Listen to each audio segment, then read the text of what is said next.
Bueno, pues si os parece a todos, vamos a dar comienzo a esta tercera y última sesión dentro del primer ciclo de ponencia internacional sobre fibromialgia y su relación con la microbiota, con la mitocondria y la microbiota intestinal.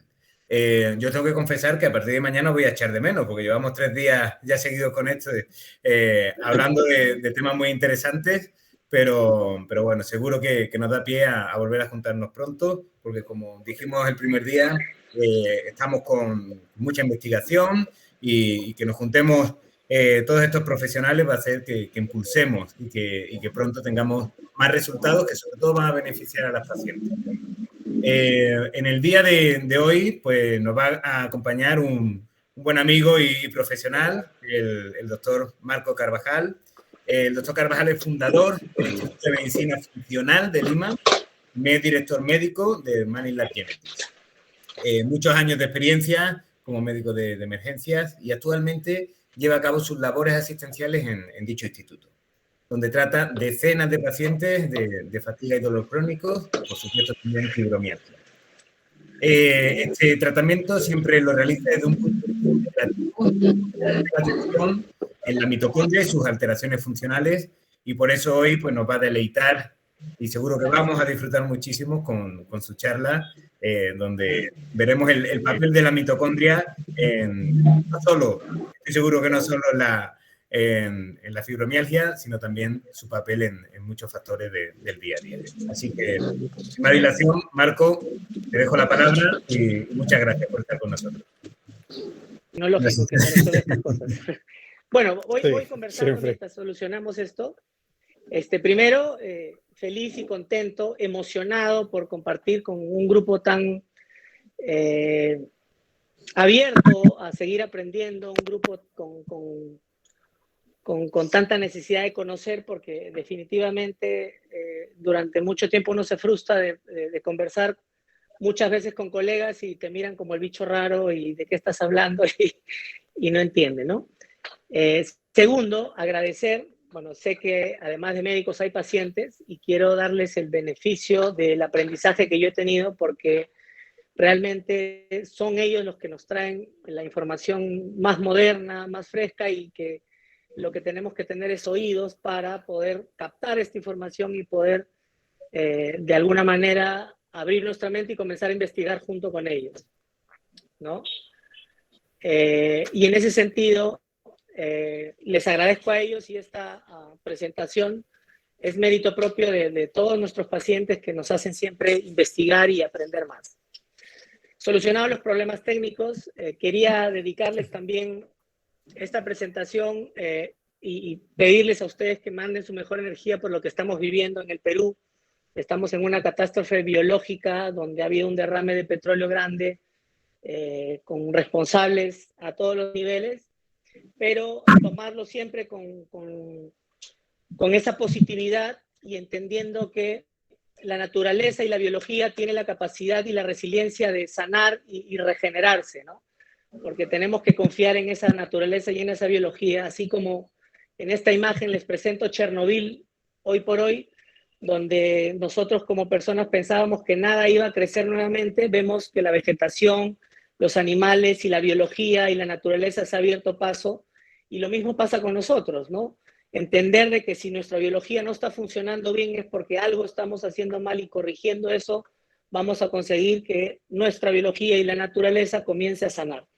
Entonces, entrando ya en más detalle, me presento, soy el doctor Marco Carvajal, como ya David bien me presentó, soy médico internista, médico funcional, pero algo que hizo que aprenda más y que me generó el salto cuántico es cuando fui paciente o cuando fui familiar de un paciente, ¿no? Y es ahí cuando uno se sensibiliza y comienza a buscar respuestas interesantes.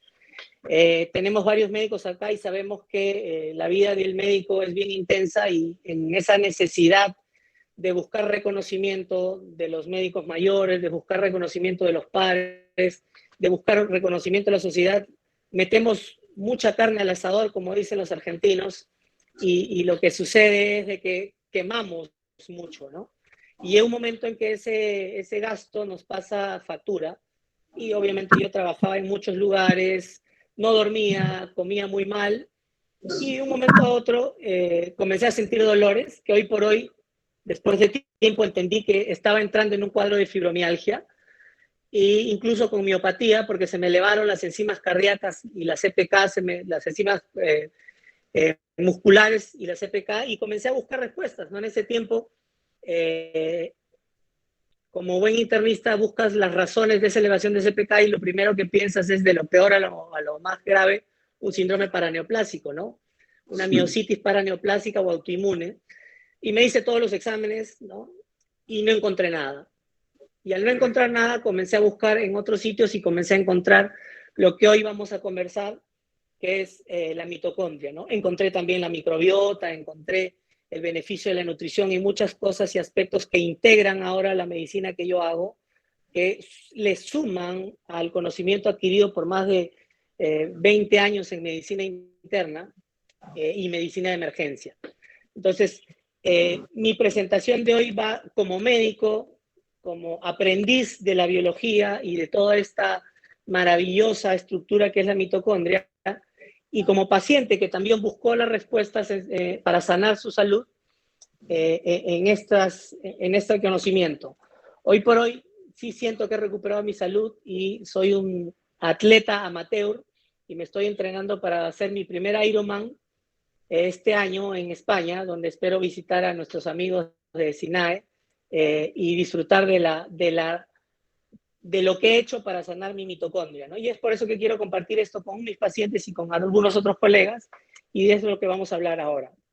En ese sentido, la medicina del siglo XX y la del XIX poco a poco fue partiendo al ser humano en pedacitos, que hizo que cada uno tenga una experiencia y una visión específica. Esta fábula muy famosa, no sabemos si es de la India o de algún lugar, donde se le presenta a unos ciegos un elefante y estos ciegos, de acuerdo a su experiencia y a la habilidad de ver a través del tacto, cada uno genera una idea de una situación.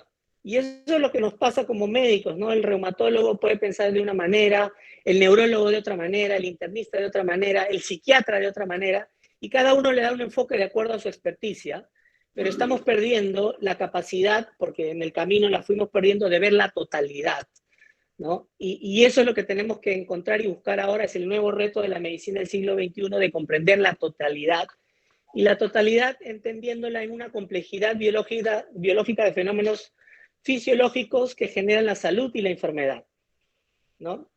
En ese esfuerzo y ese gran desafío de la biología y la medicina por descifrar la complejidad biológica, hay diferentes iniciativas, ¿no?, que buscan encontrar mucho más información. Y en esta etapa estamos en esa fase de recabar mucha información y generar una base que nos permita llegar al siguiente nivel, a la comprensión de la totalidad del genoma, ¿no?, que es un esfuerzo que empezó ya hace muchos años, en los 70s, entendiendo que hoy el genoma existe lo que modifica ese genoma, que se llama la epigenética, y en conjunto le llamamos ambioma, y el conocimiento del microbioma y la microbiota, y el entender cómo impacta esto en la estructura tal vez más importante dentro de la célula, que es la mitocondria, porque es la que tiene la función de generar energía.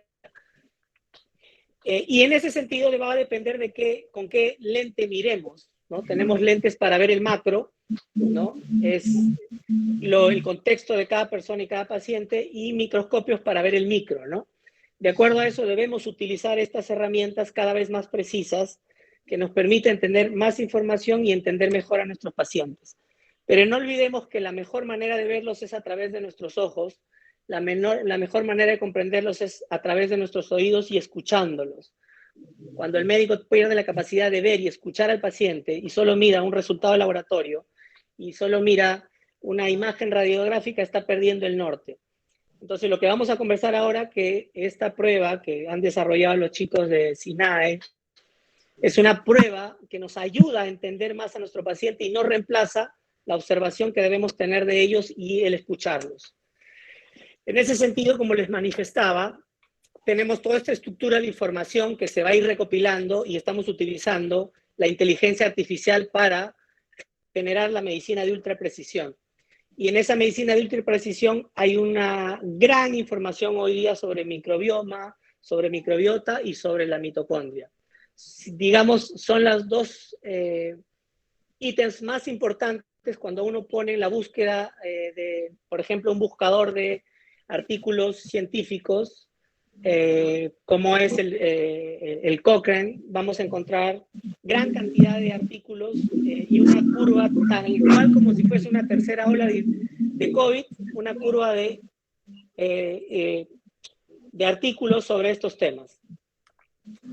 La salud y el bienestar va a estar en relación a este macro, a esta estructura ligada, que una afecta a la otra para generar una buena función y la salud y el bienestar, y una disfunción que se define como malestar o enfermedad.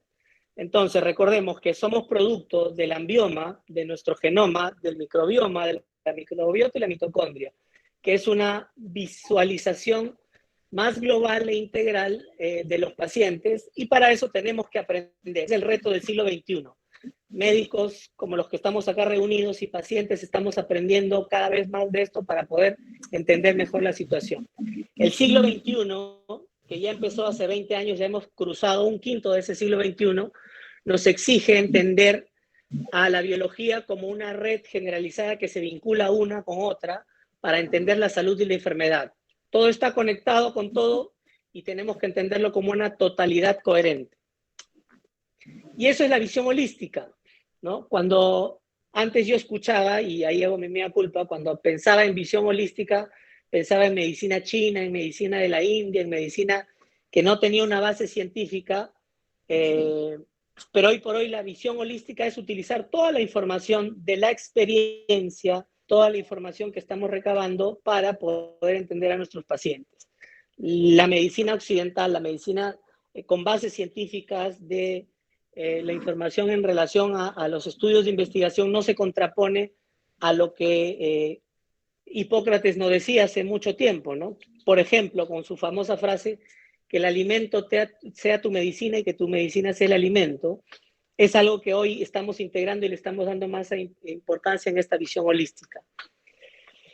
Entender que la energía es la vida. Cualquier forma de vida que no pueda generar su propia energía está esencialmente muerta. Y aquí vamos a entrar a esta maravillosa estructura de la cual me enamoré hace 4 años o 5 años, y la cual odiaba cuando estudiaba medicina, ¿no? La parte más terrible de la medicina es la bioquímica y la biología, sobre todo el ciclo de Krebs, ¿no? Porque me la enseñaron de una manera complicada, pero hoy cuando lo entiendo en el contexto, me enamoré, volví a tener una nueva impulso para aprender. En ese sentido, la energía y su relación con la vida. Acá tenemos que entender de que no existe blanco ni negro, sino una línea de matices, una línea de grises, ¿no?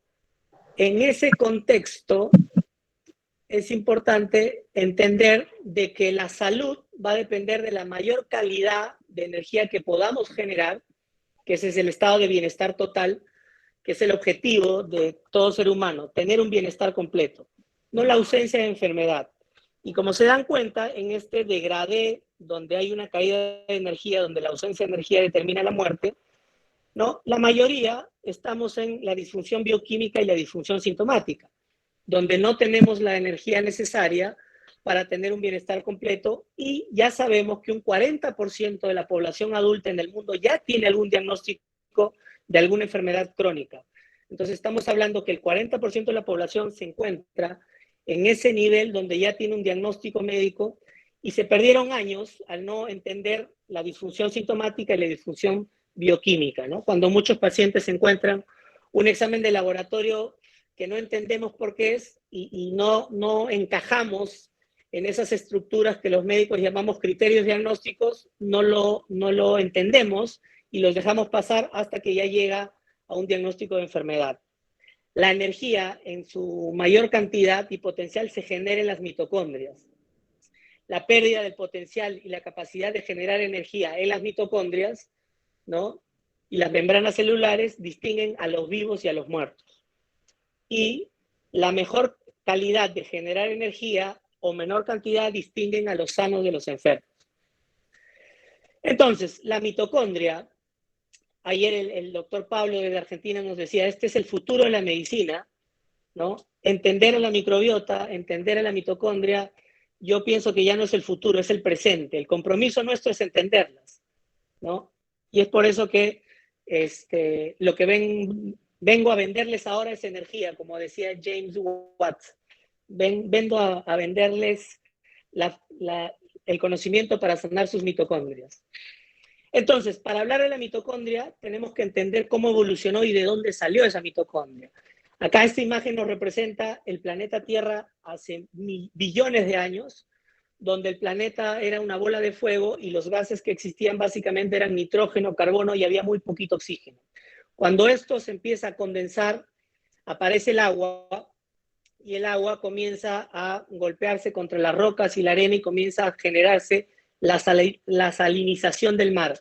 En ese ambiente comienzan a aparecer las primeras estructuras biológicas que son las arqueobacterias, ¿no? Y esas arqueobacterias vivían en un ambiente sin oxígeno.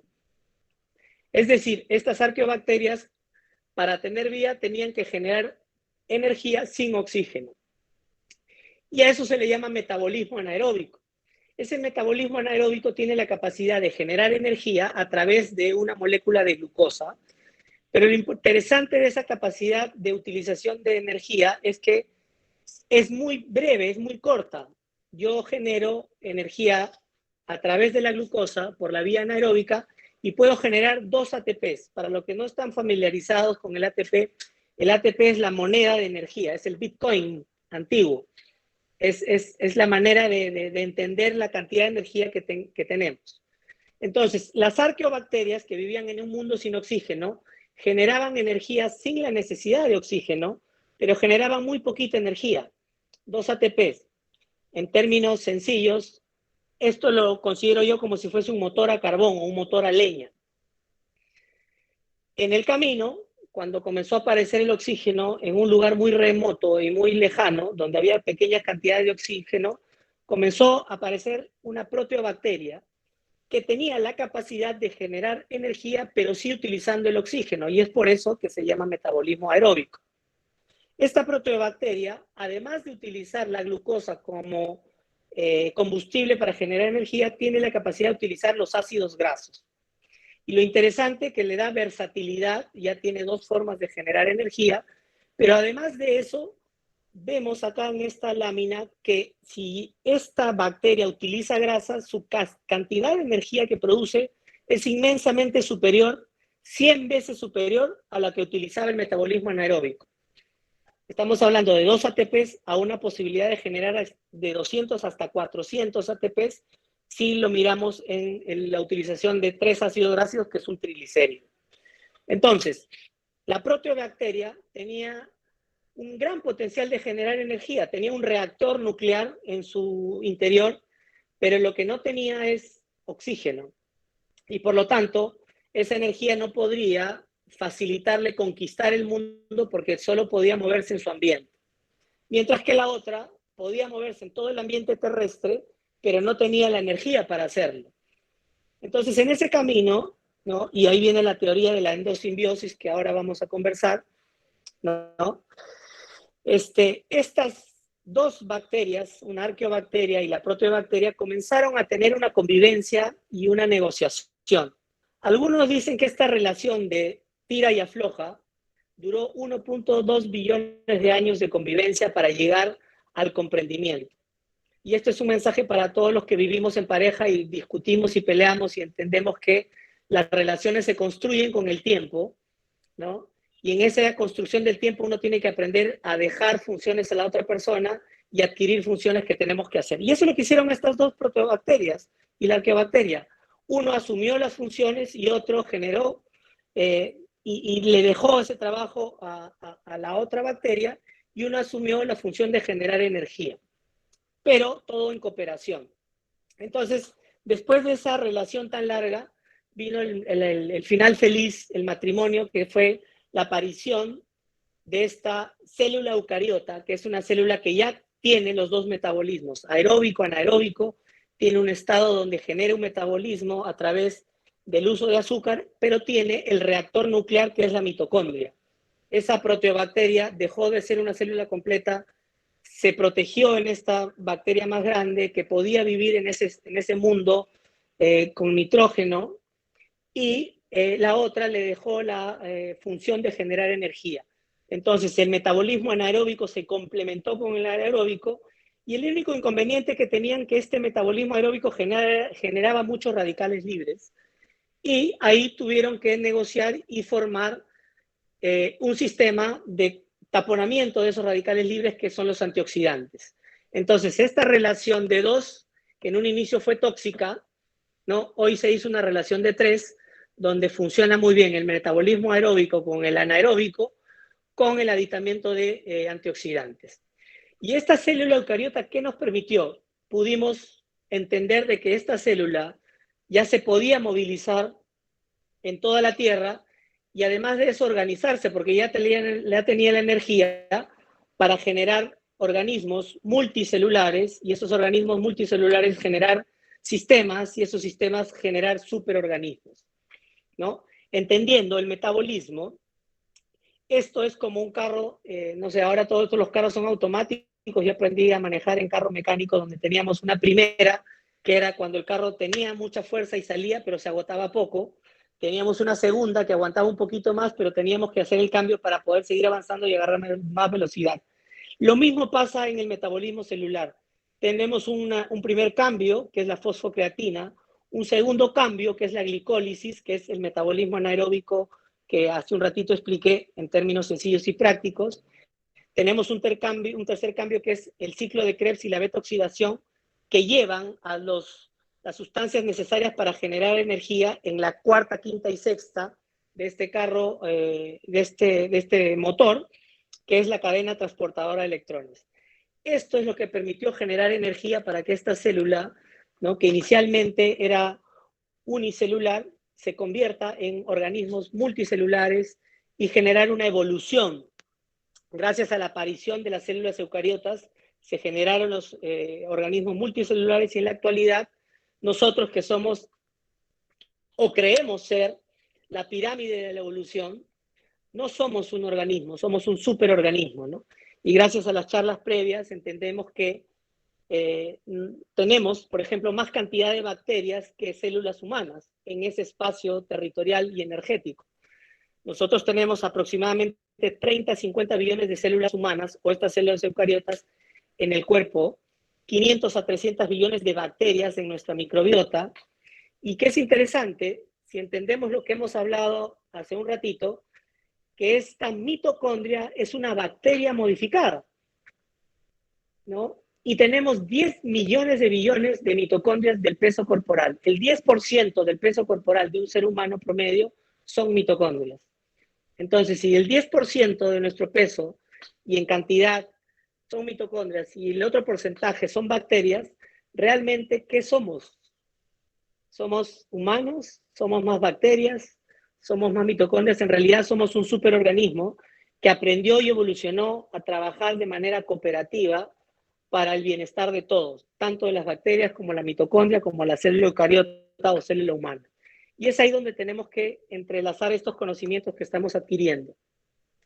Este es un pequeño video donde, no sé, en sus países conocen la pila Duracell, y era bien anecdótico cómo entender de que la energía es la que nos determina nuestras capacidades como organismos y como sistemas, ¿no? Y comparaban en este videoclip cómo una buena pila, una buena batería hacía que este juguetito funcione más en relación a juguetes que no tienen una buena pila. Y es lo que les quiero decir: una célula, sea cual fuese del cuerpo, una célula nerviosa, una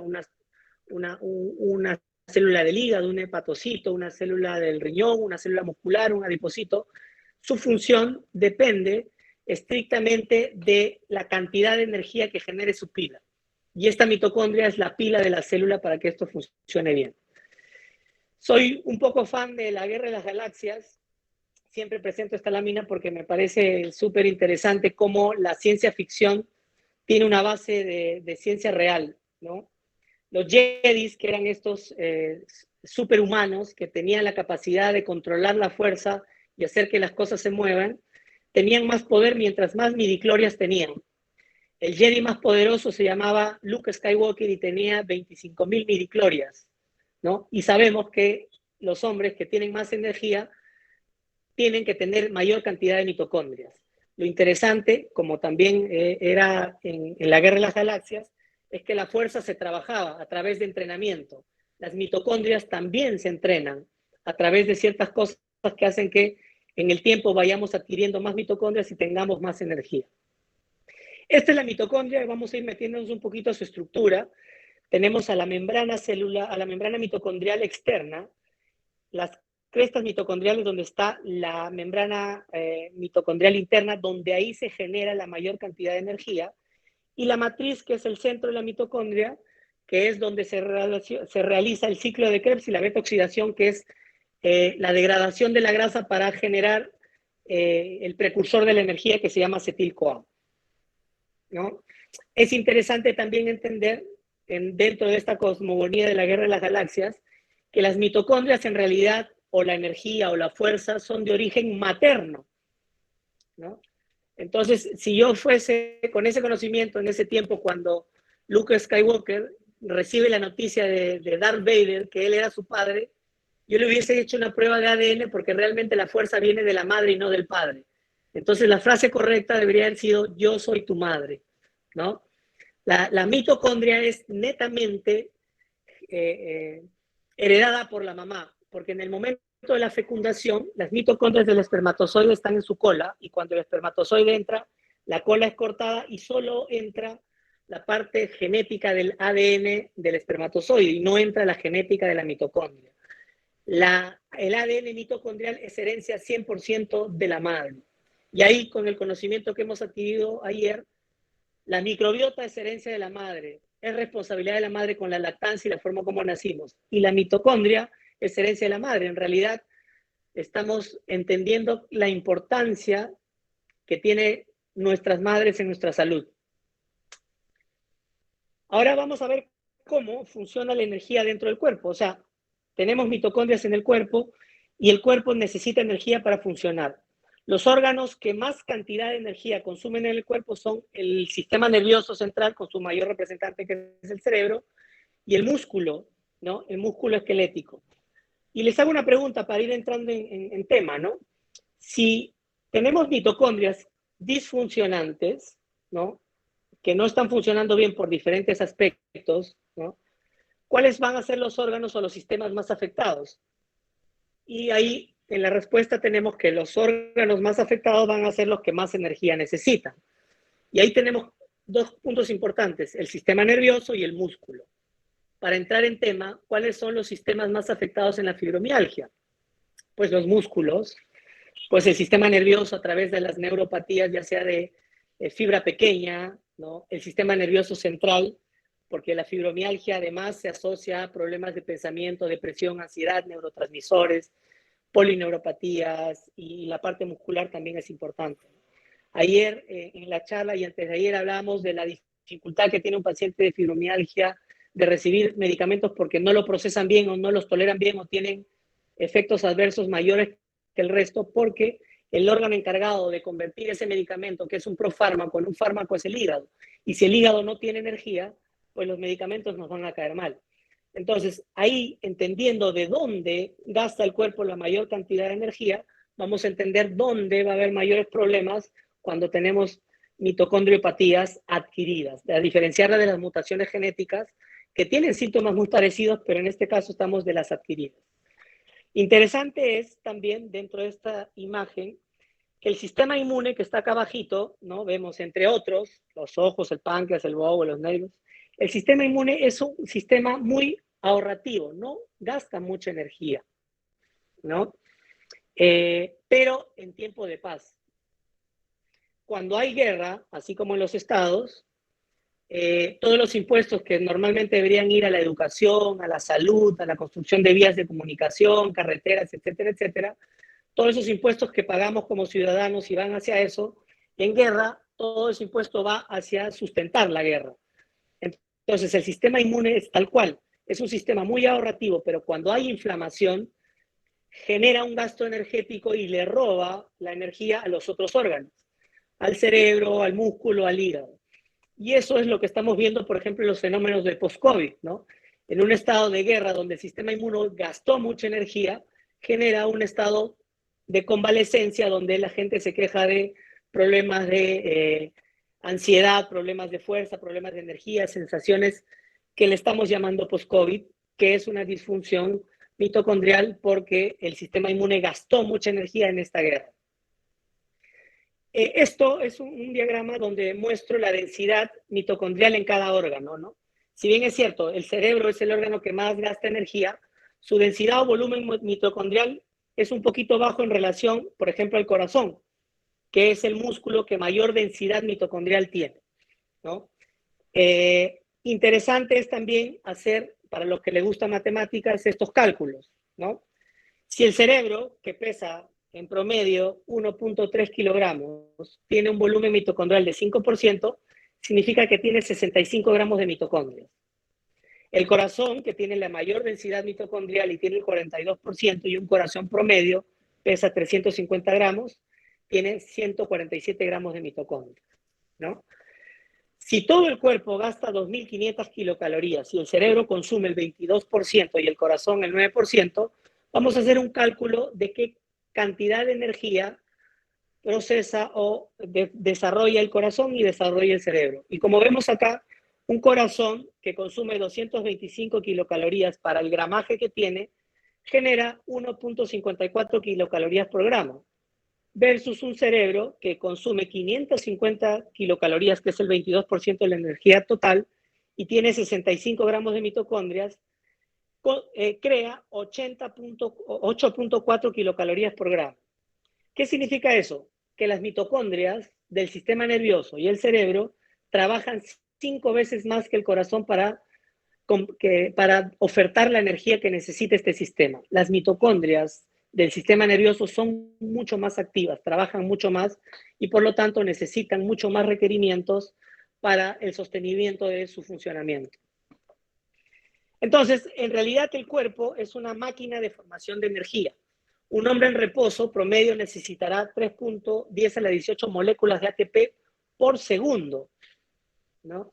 Es decir, 1 gramo de ser humano genera tanta energía como el sol. Algunos libros comparan esa capacidad, ¿no? El cuerpo produce 70 a 80 kilos de ATP diarios, ¿no? Y el contenido corporal de ATP en este momento, ahorita cuando estamos hablando, es de 250 gramos, ¿correcto? Y acá también, una de mis películas favoritas, y he puesto el diagrama de Matrix, ¿no? Donde los seres humanos eran pilas y baterías para este sistema artificial y de inteligencia que utilizaba a los seres humanos como pilas específicamente y están en relación a la capacidad que tiene el ser humano de generar energía. Entonces, de acuerdo a esto, ¿qué pastillita vamos a tomar? ¿Vamos a seguir en la Matrix o vamos a salir de la Matrix y aprender más de mitocondria y microbiota y seguir en el camino de una visión holística, ¿no? Como les decía, es importante entender que las fuentes de energía son la glucosa y los ácidos grasos, son las más importantes. En este sistema, el ciclo de Krebs, que es esto de acá, por eso lo odiábamos tanto en la universidad, y obviamente nunca lo llegamos a entender, es importante, pero yo quiero mostrarles esta partecita de acá. El ciclo de Krebs es donde entra la acetil-CoA, que es una molécula que va a pasar por una serie de procesos para generar el NAD. Y la beta-oxidación va a entrar en este ciclo también de la matriz mitocondrial para generar el FAT, que son las dos moléculas precursoras para generar energía en esta cadena transportadora de electrones, que es el proceso donde se genera energía, el lugar donde se genera energía, dentro de la membrana mitocondrial interna, ¿no? Este proceso de cadena de electrones está conformado por unas proteínas canales, que son estas que está mostrando este pequeño video, ¿no? Y que terminan en una proteína que es como una turbina, una puerta giratoria, que se llama la ATP sintasa, ¿no? Para que esto funcione, existen unos transportadores, por eso se llama cadena transportadora de electrones, que son estos que estamos viendo ahí. el citocromo C, la ubiquinona o CQ10, ¿no? Y este es el NAD, que es la molécula derivada de este famoso y incomprendido ciclo de Krebs, que es el que lleva los electrones, que va a generar que estas moléculas de hidrogeniones salgan al exterior de la membrana para generar una gradiente electromagnética que va a ser utilizada por esta puerta giratoria para que este protón o hidrogenión ingrese, gire la puerta y una el ADP con ATP. Acá lo vemos en acción. Acá viene la molécula de NAD, ¿no? Descarga sus dos electrones, se une con un hidrogenión y el hidrogenión es eliminado hacia la membrana externa. Esos electrones son transportados hacia el complejo 3, ¿no? Donde deja los electrones y esa energía del electrón permite la salida de otro hidrogenión. Y así se va repitiendo, generando una gradiente. Una gradiente significa una mayor concentración afuera que adentro, ¿no? Y vemos cómo este citocromo C transporta el electrón hacia el otro complejo que se llama complejo 4, ¿no? Y es ahí donde el complejo 4 utiliza el oxígeno. Ese es el momento donde es la respiración celular. Cuando uno respira y toma aire, ese oxígeno está llegando a ese punto en la mitocondria para poder unirse a los electrones, para poder unirse a los hidrogeniones y generar radicales libres y agua y generar esta gradiente. Y esta gradiente permite que a través de esa energía se gire esta turbina, ¿no? Y al girar esa turbina, en la parte de abajo, el ADP, que es una molécula de adenosina con dos fosfatos, se une a otro fósforo y forme la molécula de energía que se llama ATP, el Bitcoin de la energía, ¿no? Las pepitas de oro en el tiempo del viejo este, ¿no? Lo más valioso que puede generar la biología para tener energía. Este enlace de unión de fósforo es un enlace de alta energía que permite que el cuerpo tenga funcionamiento. Sin ATP no hay energía, sin energía no hay vida, sin energía no hay función y con baja energía hay disfunción. ¿Por qué les presento esto?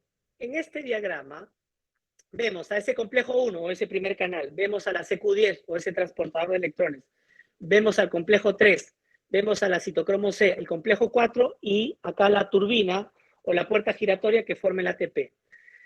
Eso es interesante, pero lo más interesante para alinearnos es que para que estos procesos se den, necesitamos muchos micronutrientes, como por ejemplo buena cantidad de hierro, el cobre, ¿no? La niacina, la riboflavina, la vitamina K, la vitamina C, el ácido alfa-lipoico, la carnitina, el magnesio y una serie de cosas que son micronutrientes. Entonces, no solo es importante generar energía, meter el combustible, o sea, no solo es importante la glucosa, no solo es importante el carbohidrato, no solo es importante la grasa, ¿no? Sino que es muy importante el micronutriente. ¿Y de dónde viene el micronutriente? Pues viene de lo que comemos. Entonces, si queremos tener buena energía mitocondrial, tenemos que entender que la alimentación es importantísimo para que esta mitocondria tenga los insumos necesarios para generar energía. Entonces, la alimentación tiene que tener toda esta cantidad de cosas y además de eso, tiene que existir un buen ecosistema digestivo donde exista una microbiota saludable que favorezca el buen funcionamiento de este sistema para que podamos adquirir estos micro y macronutrientes de manera saludable para que lleguen a este punto final que es la mitocondria para que se pueda generar energía, ¿no? Si queremos entender la salud desde un punto holístico, tenemos que entender que todo está conectado. La alimentación, el sistema digestivo, la microbiota y la mitocondria. Todo es una cadena bien estructurada que en buen estado genera salud. La salud del ecosistema digestivo es muy importante para que una mitocondria funcione bien, ¿no? ¿Qué otra cosa es importante para que una mitocondria funcione bien?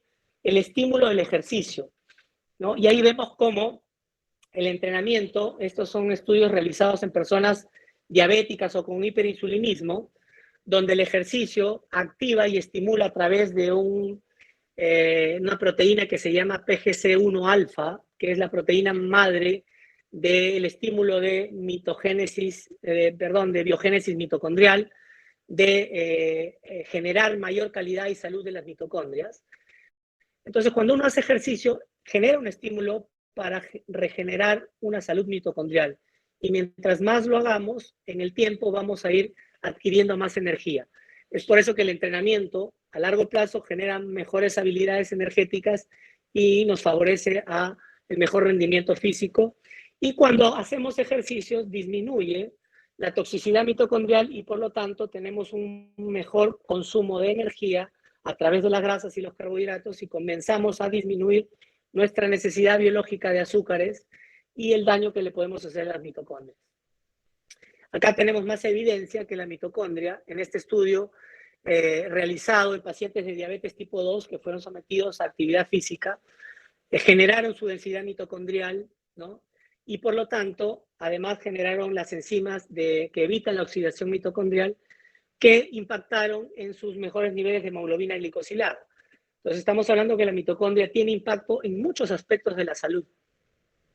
¿Qué otra cosa necesita? Además de nutrición, un buen ecosistema digestivo y microbiota, necesitamos ejercicio, necesitamos dormir bien, ¿no? Y este es un estudio súper interesante donde acá son imágenes de las redes mitocondriales, donde en la primera imagen se ha resaltado en base a fluorescencia dónde están las mitocondrias, las redes mitocondriales y dónde generan más energía, que son los puntitos amarillos y los puntitos rojos. En este estudio se aplica a estas redes mitocondriales sustancias oxidativas, básicamente el peróxido de oxígeno, el peróxido de hidrógeno, y vemos cómo esta oxidación en la imagen C y en la imagen D genera un daño inflamatorio en las mitocondrias y vemos cómo se hinchan. Inmediatamente después de esta observación se le aplica melatonina y como vemos cómo la melatonina hace que el sistema de red mitocondrial mejore y esta oxidación se resuelva, ¿no? Y obviamente entendemos que si la melatonina funciona como un antioxidante en las mitocondrias, el momento donde la melatonina alcanza sus picos mayores es cuando dormimos en la noche.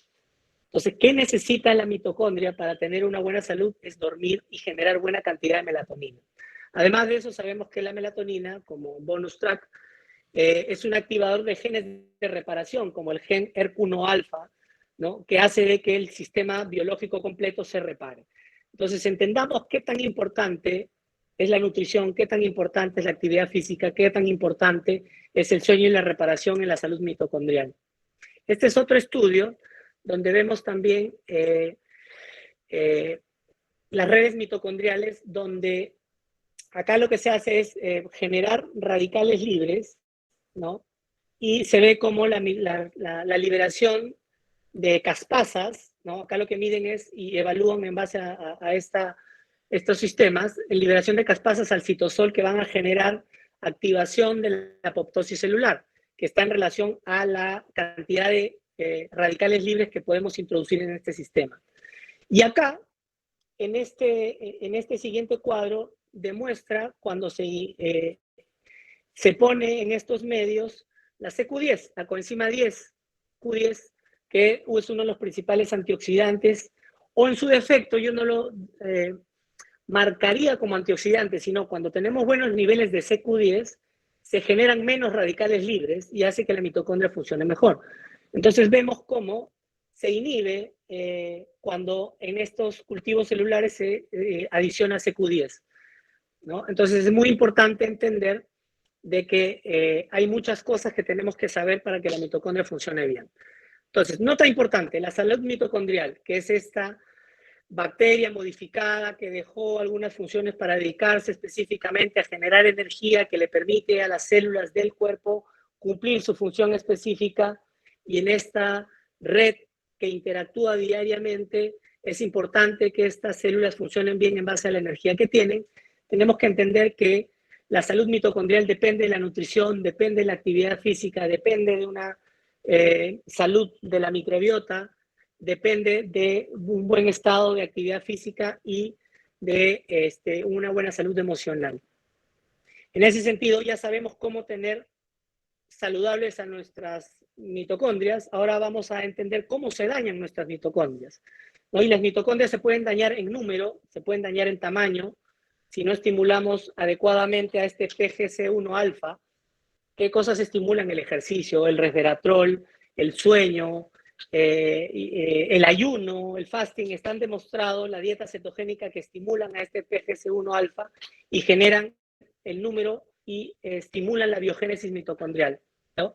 La estructura mitocondrial, que eso sí se puede deber a alteraciones de mutaciones, el metabolismo de la mitocondria. El metabolismo va a depender de los macro y los micronutrientes y obviamente de la formación de radicales libres y la dinámica mitocondrial. La mitocondria dinámicamente se mueve mucho y también tiene dos cosas interesantes, que es la fisión y la fusión, que ambas tienen la misión de eliminar las partes dañadas de la mitocondria y generar salud mitocondrial. La teoría más importante de la disfunción mitocondrial es la formación de radicales libres, ¿no? Y este desbalance de antioxidantes y mayor cantidad de oxidación es lo que más daña no solo a la mitocondria, sino a las membranas celulares, daña el ADN mitocondrial, que es un ADN propio, diferente al nuclear, pero también puede generar mutaciones en el DNA mitocondrial, por lo tanto tiene un aspecto importante en todas las enfermedades, ¿no? Acá tenemos, por ejemplo, un estudio realizado en células mononucleares de las implicancias de la patogénesis de pacientes con fibromialgia. Es interesante cómo vemos acá en este estudio los niveles de CQ10 en un paciente con fibromialgia y los niveles en los pacientes sanos. Siendo la CQ10, ¿no?, una sustancia importante para el buen funcionamiento de la cadena de transporte de electrones, vemos cómo los pacientes de fibromialgia tienen menor cantidad de CQ10, lo que condiciona a una mayor producción de radicales libres. Y acá también lo asociamos al potencial de generar el potencial de membrana de las mitocondrias, donde los pacientes con fibromialgia tienen menor capacidad de generar energía a diferencia de los controles sanos, lo que claramente nos dice que los pacientes con fibromialgia tienen un problema de generación de energía.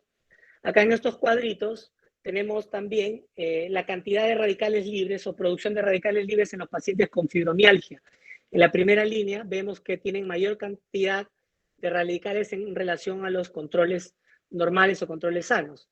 Y acá también tenemos en estos dos cuadritos la capacidad de generar radicales libres de la beta-oxidación, ¿no?, donde también los pacientes con fibromialgia no pueden degradar bien la energía a través de las grasas en comparación con los pacientes controles. Acá tenemos una comparación, ¿no?, de la producción de radicales libres en las mitocondrias, de los pacientes control y de los pacientes con fibromialgia.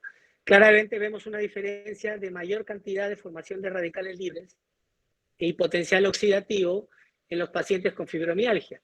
Si a estos pacientes le agregamos CQ10, le agregamos el alfa-tiocofenol o le agregamos N-acetilcisteína, que es el precursor del glutatión, un antioxidante importante, vemos cómo su capacidad de producción de antioxidantes disminuye y por lo tanto tenemos menor capacidad de dañar tanto la mitocondria como a la célula en sí.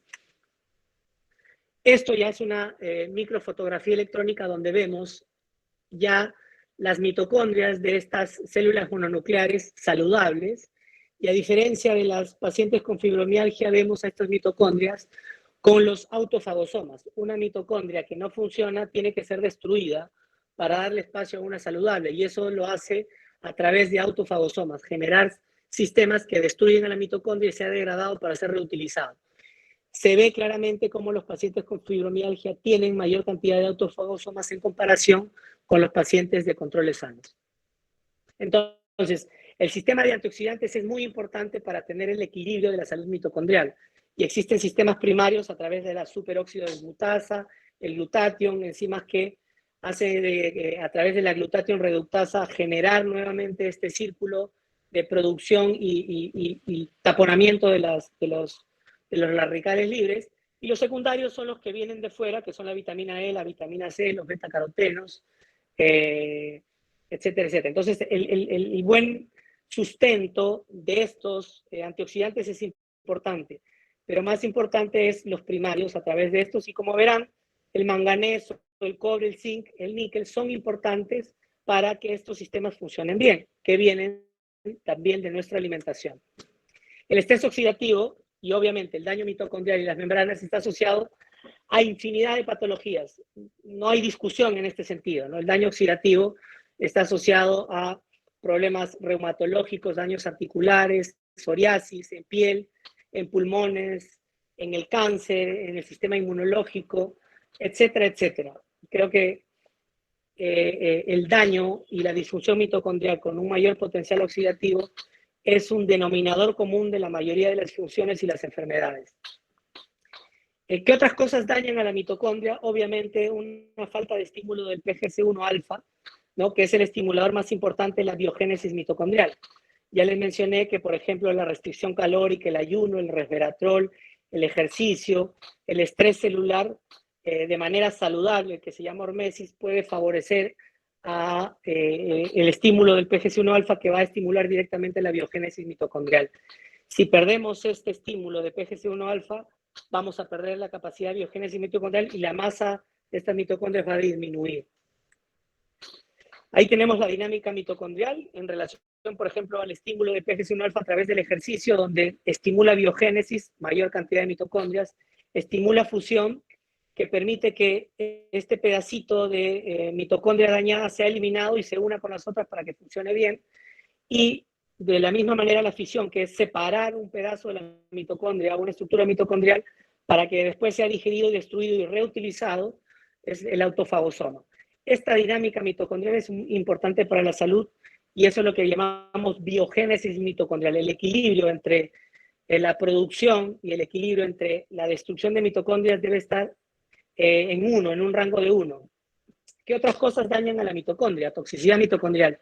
Y ahí tenemos una larga lista, desde sustancias tóxicas ambientales, como el arsénico, el cadmio, el plomo, sustancias permitidas y recetadas por nosotros los médicos, que dañan al ribosoma de las bacterias, y si entendemos de que el ribosoma mitocondrial es muy parecido a una bacteria y esta molécula ingresa al cuerpo, ingresa a la célula, va a dañar directamente a la mitocondria, ¿no? Entonces ahí los aminoglucósidos, las tetraciclinas, está demostradísimo que dañan a la mitocondria. Los análogos del DNA mitocondrial, los análogos nucleósidos antivirales que se utilizan en el VIH, que generan, y hemos visto casos de elevación de CPK, de miocitis asociadas a medicamentos, es porque estos medicamentos dañan directamente a la mitocondria y generan una disfunción del músculo. Bueno, una infinidad de fármacos, ¿no? Naproxeno, aspirina, antiinflamatorios, anestésicos, barbitúricos, antiarrítmicos, la miodarona, antibióticos como el cloranfenicol también, el linezolid, antidepresivos, tienen también un impacto en la mitocondria, como la dimitriptilina, la fluoxetina, el escitalopram, que si bien es cierto pueden mejorar nuestra salud mental temporalmente, pero a largo plazo dañan nuestra mitocondria y a largo plazo disminuyen también nuestra salud de manera global, ¿no? Los antipsicóticos, los antirretrovirales, antihipertensivos, las estatinas, todas estas moléculas tienen un impacto directo en el daño mitocondrial de manera de toxicidad. Estas láminas las voy a pasar rápidamente porque el tiempo apremia y son evidencia científica de que el daño mitocondrial cada vez tiene más sustento y debemos aprender y trabajar en ellas para recuperar la salud. Este es un ejemplo de un estudio en relación a la medición del DNA mitocondrial en la sangre. Va a ser en el futuro tal vez un indicador de inflamación más importante que una BCG, que una PCR, que hoy por hoy utilizamos para el diagnóstico de la inflamación. Y muchas veces los pacientes se sienten inflamados y los BCG y PCR salen negativos. Hoy por hoy, el futuro está en medir el daño de DNA mitocondrial. Acá es un estudio que se hizo en COVID, donde se comparó el pronóstico de daño o de complicación o de muerte de los marcadores predictores como el BCG, el PCR y la ferritina. Y el que más resultados dio fue la medición del DNA mitocondrial. Fue el mejor predictor de muerte y de COVID severo en este estudio. Tenemos muchos estudios hoy por hoy de la función de la mitocondria en la falla cardíaca y muchos estudios que están utilizando CQ10 a dosis importantes para recuperar la funcionabilidad cardíaca. Durante mucho tiempo pensábamos que el paciente con falla cardíaca debería tener una hemoglobina encima de 10 y que las transfusiones lo mejoraban. Después nos hemos dado cuenta que no es la hemoglobina, sino el hierro, ¿no? Y ahora entendemos que el hierro tiene una importantísima función en la generación de energía en la cadena de transporte de electrones. O sea, el hierro es una molécula importante que está mejorando la función cardíaca, igual que la CQ10, ¿no? Mitocondria y cáncer, de manera directa y de manera indirecta, tanto en el precáncer como en postcáncer hay evidencias, y ahí les invito a leer un poquito más sobre el efecto Warburg. Las células de cáncer que tienen un metabolismo muy acelerado y no tienen los micronutrientes necesarios para que funcionen en base a energía mitocondrial, utilizan la energía glicolítica para crecer de manera rápida. Y obviamente, si nosotros utilizamos una nutrición en base a eliminar los carbohidratos, estamos quitando la energía a estas células de alta metabolismo, como el cáncer y las células inflamatorias. Es por eso que el fasting, el ayuno, las dietas cetogénicas de alguna manera tienen un impacto directo en bloquear el metabolismo glicolítico y favorecer el metabolismo mitocondrial, que generan beneficios en este tipo de terapias. La mitocondria en las enfermedades graves, en los pacientes en UCI, donde un medidor del ácido láctico, ¿no?, que era un marcador de disfunción orgánica severa, sabemos que el ácido láctico es el producto de la vía glicolítica y que hay un sobreuso de esta vía para mayor formación de ácido láctico, que tiene como respuesta la acidosis metabólica. Pero esta acidosis metabólica no es más que la imposibilidad de la mitocondria de funcionar, cosa que la célula, la única alternativa que tiene es utilizar esa vía glicolítica. O sea, anda en este cambio en primera y en segunda y no llega a tercera y cuarta porque no tiene una mitocondria saludable, ¿no?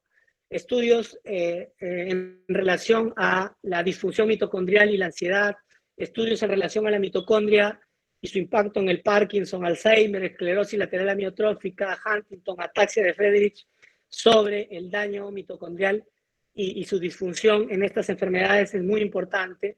Cualquier neurólogo tiene que conocer mitocondria, cualquier persona que trabaje en enfermedad mental, en enfermedad asociadas a alteraciones del sistema nervioso en general, como el autismo, el trastorno de atención concentración, tiene que conocer de mitocondria y por lo tanto tiene que conocer de microbiota también. En la fecundación, ¿no?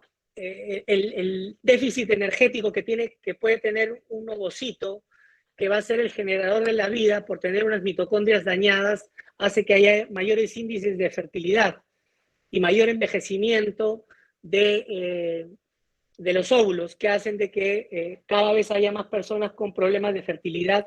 Y estamos hoy hablando de terapias importantes para mejorar la fertilidad con trasplante mitocondrial, ¿no? Es decir, trasplantar el citoplasma y dejar el núcleo de ADN en un ovocito, y obviamente es como cambiar la pila, es pilas de una persona saludable y ponerle pilas en una mitocondria, en una célula o un ovocito no saludable con pilas bajas. En el espermatozoide también sabemos que la motilidad del espermatozoide depende de las mitocondrias que están acá en la cola, y si las mitocondrias no son funcionantes tenemos mayor incidencia de dismotilidad y trastornos de fertilidad en el hombre. Y este estudio lo presento porque es de un amigo de SINAE, donde parte un poco del nacimiento de toda esta iniciativa que ellos tienen de encontrar la forma de evaluar la mitocondria, es entender que la mitocondria disfunciona si hay mucha destrucción de la mitocondria, que se llama mitofagia, o si tenemos una biogénesis elevada que no va acompañada de la cantidad de micronutrientes que ésta necesita. Entonces, el balance de esta mitocondria y salud está en relación a un equilibrio de la biogénesis mitocondrial y la mitofagia. Formulaciones o implementación nueva en tratamientos en diferentes enfermedades a través de la coenzima Q10, que actúa directamente sobre la cadena transportadora de electrones, es decir, sobre mitocondria en diferentes enfermedades, ¿no? En dislipidemia, en fibromialgia, en enfermedad cardiovascular, en resistencia a la insulina, en daño de cáncer de piel, en daño de radiación ultravioleta, atrofia múltiple sistémica, en neuroprotección, nefropatía diabética, en falla cardíaca. Cada vez más evidencia hay de la intervención de la coenzima Q10, que no es más que mejorar el funcionamiento de la mitocondria para mejorar tanto sintomatología como estado funcional. Ahora paso a un concepto como para ya integrarnos en esta percepción global de lo que podría ser la fibromialgia, ¿no? Para mí, soy un poco, en ese sentido, me estoy tirando al vacío, generando un concepto desde lo que he aprendido. La fibromialgia es evidentemente una disfunción mitocondrial multifactorial, ¿no? Multifactorial porque van a depender de los factores que vivió esa persona. Si esa persona tuvo un ambiente donde tomó muchos antibióticos de niño y dañó su mitocondria, de grande, a los 30 o 40 años, va a tener una disfunción mitocondrial.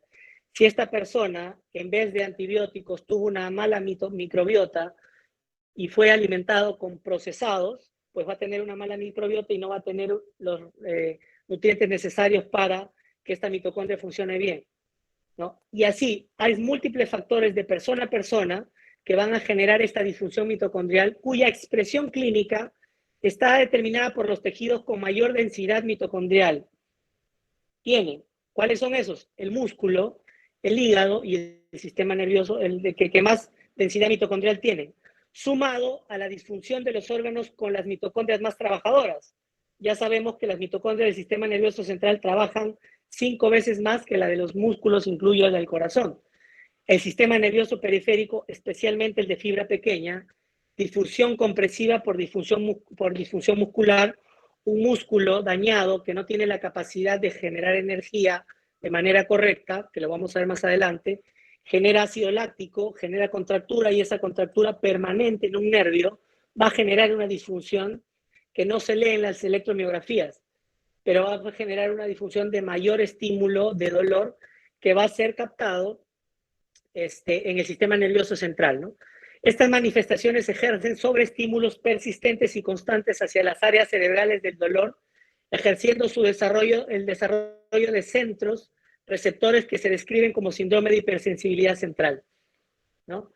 ¿Cómo explico esto? Es la fibromialgia, donde además del dolor tenemos la fatiga crónica, tenemos problemas de sueño, tenemos disfunción del sistema digestivo, ansiedad, depresión. Eso explica por qué el impacto, si bien es cierto, más evidente es el dolor, es el que nos hace sufrir, pero tiene un impacto en toda la economía del sistema que está en relación a lo que estamos conversando. En el caso de la musculatura, ¿no? Acá tenemos un estudio interesante donde se ha medido el ácido láctico, el piruvato y el ácido láctico en el músculo trapecio, en los pacientes con fibromialgia, donde claramente se ve una diferencia de acúmulo de ácido láctico en los pacientes que tienen fibromialgia versus los controles, ¿no? Entonces ahí entender de que el ácido láctico se forma como mecanismo de supervivencia de la célula para generar energía a través de esta vía glicolítica, porque su mitocondria no tiene la capacidad de generar la suficiente energía por esta disfunción. Entonces, el ácido láctico es simplemente la evidencia de esto. Acá tenemos la evidencia de la hipersensibilidad del nervio pequeño en la fibromialgia, donde acá tenemos, en base a estudios de percepción, ¿no?, donde los pacientes con fibromialgia tienen mayor puntaje en relación a fibra pequeña versus a los pacientes comparados de control y depresión. Y acá tenemos un estatus emocional donde el paciente con fibromialgia se parece mucho al deprimido, pero en su desarrollo de ansiedad y depresión versus en la percepción que tiene del dolor en relación a su fibra pequeña.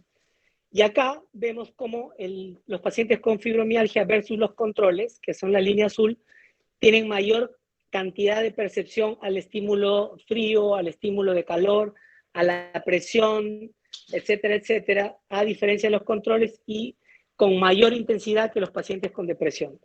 Entonces, claramente, esta es una evidencia que el daño de fibra pequeña es muy importante. Y acá tenemos una microfotografía donde comparan pacientes con fibromialgia, donde se señalan las fibras pequeñas versus los pacientes con depresión que no tienen problemas de fibra pequeña versus los controles.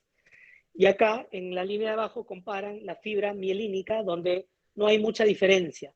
Entonces, las fibras mielínicas no sufren mucho daño por un tema, a diferencia de las fibras pequeñas, pero acá el daño está más asociado a esta compresión permanente que genera una disfunción por compresión. Entendamos de que el soporte del sistema nervioso está dado por el oligodendrocito, que es el que tiene la capacidad de regenerar y renovar a la mielina de los nervios sensitivos, de los nervios motores. Este oligodendrocito necesita mucha energía, necesita mucha mitocondria. Si no tiene energía, no tiene la capacidad de reparar estas neuronas y comenzamos a tener daño neuropático. Así como el cerebro desarrolla con estímulos positivos, sabemos que el aprendizaje, mientras más practique, voy a desarrollar áreas cerebrales de manera positiva. Si yo soy músico y practico más, mi cerebro va a crecer en su área de manejo de esta información y me va a volver más hábil en las diferentes áreas. También tenemos que entender que existen estímulos negativos que, si son constantes y persistentes, el cerebro va a tener que aumentar esas áreas para recibir esa información y procesarla. Y es por eso que el origen de este síndrome de hipersensibilidad central es básicamente este estímulo persistente y permanente que se hace cada vez más grande y tiene la capacidad de ir teniendo a umbrales más bajos mayor sensibilidad a captar estos estímulos. Y ahí obviamente tenemos muchos estudios en relación a resonancia magnética funcional, donde con estímulos vamos viendo cómo percibe el cerebro y cómo van agrandándose estas áreas en relación a la sensibilización periférica, a la neuroinflamación, que es parte un poco de la falta de reparación y mayor cantidad de radicales libres en el sistema nervioso cerebral, y se ve también cómo se va perdiendo sustancia gris, que es producto del deterioro por la falta de energía para renovar el sistema nervioso central. ¿Cómo evaluar la salud mitocondrial? ¿No? La evaluación de la salud mitocondrial en todo lo que hemos visto en la visión holística, tenemos que evaluar al paciente cómo come y qué come y cómo duerme, la evaluación de su actividad deportiva, el estrés o el ritmo de vida, ¿no? ¿Qué toma o a qué estuvo expuesto? Si toma antibióticos, si toma algún medicamento que daña la mitocondria. Tenemos que evaluar a la microbiota, y para evaluar a la microbiota tenemos que saber cómo fue la salud en el periodo perigestacional, cómo fue el embarazo, cómo nació, si recibió lactancia, los primeros 4 años de vida, la evaluación del sistema digestivo. Y después de mirar todo esto, evaluamos a la mitocondria, ¿no? ¿Qué alternativas tenemos para evaluar la mitocondria? Existen pruebas como la evaluación del VO2 max, que es la capacidad de metabolizar el oxígeno por pruebas funcionales, porque el oxígeno evalúa la función mitocondrial. Las personas que tienen mejor energía mitocondrial o capacidad mitocondrial, su VO2 max es una respuesta que funcionan mejor. Y eso se llama la imposibilidad o la intolerancia al ejercicio que tienen los pacientes con más disfunción mitocondrial, que es típico de la fibromialgia, ¿no? Y nuestros amigos de SINAE han desarrollado para complementar, no reemplaza, por favor, eso es importantísimo, para complementar el FibroKit Lite, que consiste en evaluar el potencial oxidativo que existe dentro del sistema, la biogénesis mitocondrial, y le hemos sumado la evaluación de la microbiota para poder entender cuál es lo que está fallando. Entendemos también, y lo conversamos todas las veces que nos reunimos, que nos falta mucho camino por andar, que tenemos que aprender y tener otros marcadores más fiables que nos permitan cada vez ser más precisos y generar una medicina de ultra sensibilidad. Pero este esfuerzo de entender a la mitocondria a través del FibroKit Lite es un esfuerzo que es un paso cuántico, pero todavía tenemos que dar muchos pasos cuánticos más. Abracemos a nuestra mitocondria y digámoslo que es el motor de nuestra vida, ¿no? Y yo creo que ahora sí podemos conversar.